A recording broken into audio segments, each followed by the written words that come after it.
I love your accent. I know that Thanks. where you come from, this is quite common, but I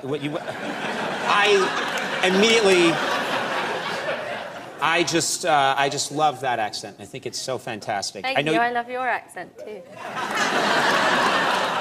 Jolly good. You've lived in both the United States and the United Kingdom. You've gone back and forth. Yeah. You mentioned you're single. You've dated both British men, American men. Preference? Do you like? Or what's the difference, really? I think that American men are a little more confident, as we just saw, and maybe they'll be like, you know, hey, you want to go out with me?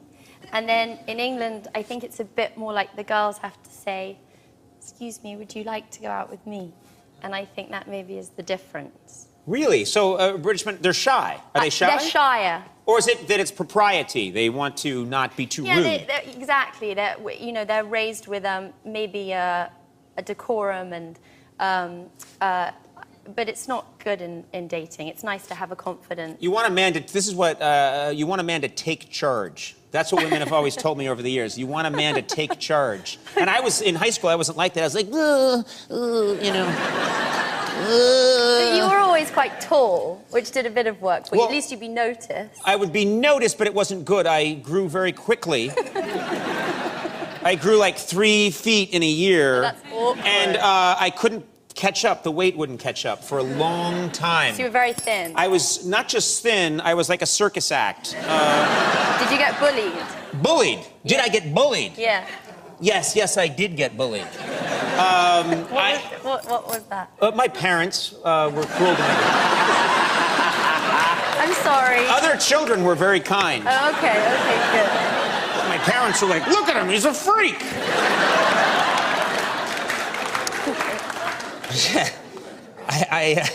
I have to ask you about the, you've then had experience learning.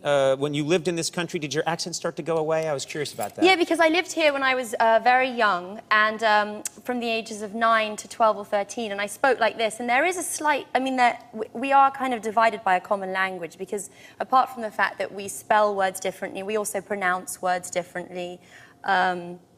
And I was sort of being misunderstood, and so my contemporaries at school, or the other kids, they asked me to speak like them, and I did. So you learned to actually speak with an American accent when you were younger? Yeah, just because as a kid it's easier to sort of be part of the group than it is to stand outside it. I think that changes as you get older. But when I was younger, I felt it was easier to just be part of the group, and it was a fun group. So where was this? What area of the United States was this? In Los Angeles. Oh, so you were speaking with a Los Angeles accent for a while? Yeah. So what stuff were you doing? Can you give me an idea of just, was your whole... So just like you just talk like that instead of talking like me? That's weird that you can just, that you can just change like that. Wow. Yeah, that's like peer pressure as a child. That'll do that to you.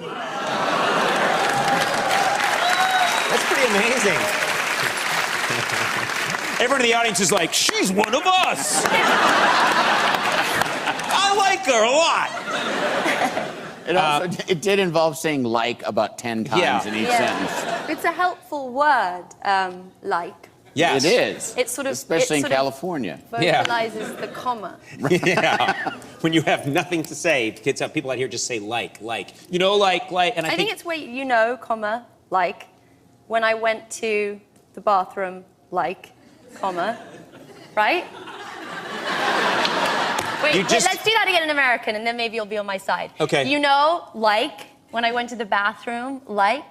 Am I one of you now? This is every other interview I do on this show. You don't have to explain that to me.